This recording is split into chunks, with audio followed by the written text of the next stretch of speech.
Harry Potter की कहानी हम सब के दिल के बहुत करीब है, जो कि हमें एक ऐसी दुनिया में ले जाती है जहां सब कुछ मैजिकल है। और जितनी खास ये कहानी है उतने ही खास इसके अंदर के विलन्स भी है, और लॉर्ड वोल्डेमॉर्ट जैसा कैरेक्टर बना के J.K. रोलिंग ने दुनिया को एक लेजेंडरी विलन दिया है।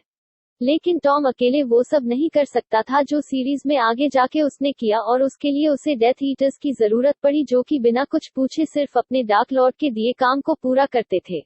इनमें से कुछ डेथ ईटर्स ऐसे थे जिन पे भरोसा करके लॉर्ड वोल्डेमॉर्ट अपने मिशन को पूरा करने के और करीब पहुंच गया, और कुछ जिन पे भरोसा करके उसे पछताना पड़ा। आज की वीडियो में हम बात करेंगे टॉप 10 डेथ ईटर्स की, तो with that being said let's start the video. Number 10, Igor Karkaroff. तो गॉबलेट ऑफ फायर में हमें देखने को मिला ईगो कार्कराफ, जो कि शुरुआत में तो हमें सिर्फ एक नॉर्मल विज़र्ड लग रहा था, लेकिन उसके पास्ट में जाने के बाद हमें पता लगा कि वो फर्स्ट विजिटिंग वॉर के समय एक डेथ ईटर था, और इस वजह से उसे एज़्काबान जाना पड़ा, जहां उसने बाकी के डेथ ईटर्स का नाम बता दिया, और कुछ साल वहां सजा काटने के बाद वो डर्मस्ट्रैंग का हेडमास्टर बन गया। लेकिन ऐसा कहा जाता है कि फर्स्ट विजिटिंग वॉर के समय उसने दूसरे डेथ ईटर्स के साथ मिलकर हजारों मगल्स को टॉर्चर किया था और उसके बाद मार दिया था। नंबर 9, पायस थिकनेस। तो दोनों विजिटिंग वॉर्स में हजारों लोग लॉर्ड वोल्डेमॉर्ट के लिए लड़े, लेकिन सेकंड विजिटिंग वॉर में काफी लोग इंपीरियस कर्स की वजह से डेथ ईटर्स बने थे।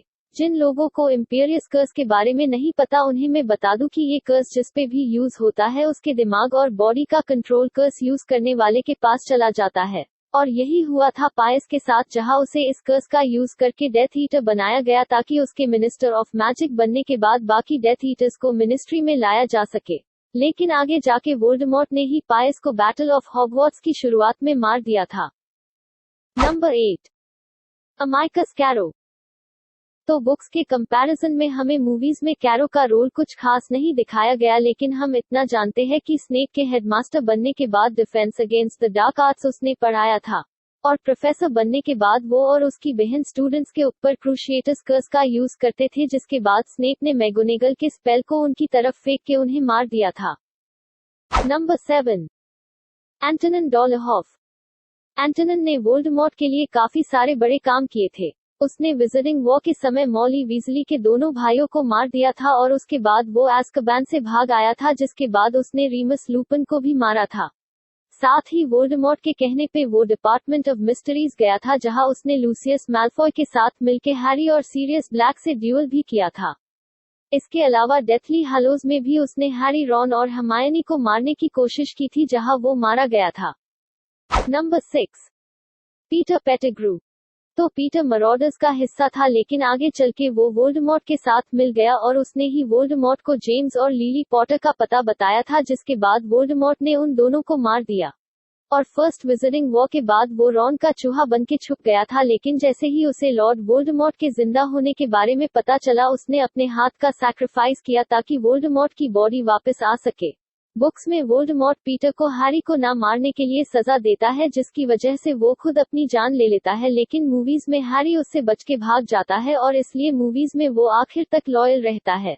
अगर आप पीटर और मरॉडर्स की लाइफ स्टोरी के बारे में जानना चाहते हैं तो ऊपर आई बटन पे क्लिक करके मरॉडर्स पे हमारी वीडियो देखें। Number 5, Lucius Malfoy. तो वोल्डेमॉर्ट के मगल्स के लिए जो ओपिनियन थे उन्हें सबसे अच्छे से फॉलो करता था लूसियस, और जो कोई भी प्योर ब्लड नहीं होता था उन्हें वो खुद से नीचे मानता था। उसने लगभग हैरी को मार ही दिया था जब हैरी ने डॉबी को फ्री किया, और वोल्डेमॉर्ट ने लूसियस को ही जिनी वीजली तक डायरी पहुंचाने का काम दिया था, जो कि उसने पूरा करके दिखाया। इसके बाद उसे ही वोल्डेमॉर्ट ने डिपार्टमेंट ऑफ मिस्ट्रीज में प्रोफेसी लाने भेजा था, लेकिन वहां सीरियस ने उसे हरा दिया, और उसने वो प्रोफेसी भी खो दी थी। फिर एज़्काबान से लौटने के बाद उसने वोल्डेमॉर्ट के डर की वजह से उसकी आर्मी ज्वाइन की थी, और वो बैटल ऑफ हॉगवर्ट्स में लड़ा भी था। नंबर 4, कॉबन यैक्सली।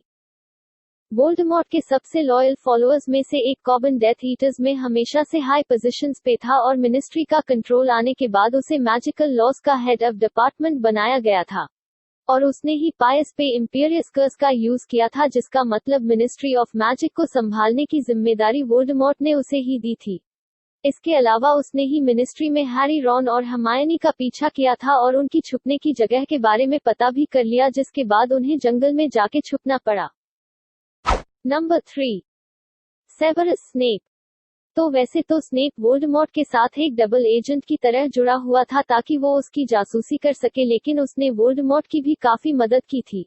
उसने ही डेथ ईटर्स को हैरी की इन्फॉर्मेशन दी थी और ये भी बताया था कि उसे कब ले जाया जाएगा, जिसकी वजह से अलास्टर मूडी ने अपनी जान दी थी। और उसने ही एल्बस डम्बलडोर की जान ली थी और वोल्डेमॉर्ट के रास्ते से उस विज़र्ड को हटा दिया था जिससे वो डरता था।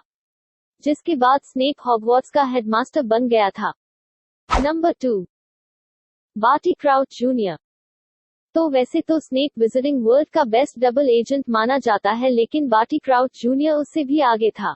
वो लॉर्ड वोल्डेमॉर्ट के लिए बहुत पहले से काम कर रहा था और इस बात का पता उसने अपने पिता तक को भी नहीं चलने दिया, जो कि मिनिस्ट्री ऑफ मैजिक में थे।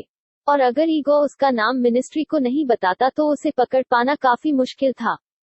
पकड़े जाने के बाद भी बार्टी ने वोल्डेमॉर्ट के लिए काम किया और वो अलास्टर मूडी बनके हॉगवर्ट्स गया, जिसके बाद उसने हैरी को ट्राई विज़र्ड टूर्नामेंट में जिताया ताकि वोल्डेमॉर्ट वापस आ सके। Number 1, बेलेट्रिक्स Lestrange. तो बेलेट्रिक्स लॉर्ड वोल्डेमॉर्ट की सबसे लॉयल और पावरफुल फॉलोअर्स में से एक थी। फर्स्ट विजिटिंग वॉर में डार्क लॉर्ड का साथ देने के बाद वो एज़्काबान चली गई थी, लेकिन लॉर्ड वोल्डेमॉर्ट के वापस आने के बाद वो वहां से भाग निकली और फिर सेकंड विजिटिंग वॉर में भी लड़ी थी। वो इतनी खतरनाक थी कि उसने फ्रैंक और एलिस लॉन्गबॉटम को तब तक टॉर्चर किया जब तक उन्होंने अपने सोचने की शक्ति नहीं खो दी। इसके अलावा उसने डॉबी को भी मार दिया था। और उसका सबसे बड़ा कंट्रीब्यूशन ये था कि उसने डिपार्टमेंट ऑफ मिस्ट्रीज में सीरियस ब्लैक को भी मार दिया था, जिसके बाद वो बैटल ऑफ हॉगवर्ट्स में मॉली वीजली के हाथों मारी गई थी, लेकिन जब तक वो जिंदा थी वो पूरी लॉयल्टी के साथ वोल्डेमॉर्ट के लिए लड़ रही थी। तो गाइस, अगर आपको ये वीडियो पसंद आई तो प्लीज इसे लाइक करें। साथ ही अगर आपको लगता है कि किसी और विज़र्ड को इस लिस्ट में होना चाहिए तो कमेंट में उसका नाम लिख के हमें बताएं। मैं ऐसे ही रेगुलर वीडियोस लाता रहूंगा, तो चैनल को भी सब्सक्राइब करें और मैं आपसे अगली वीडियो में मिलता हूँ।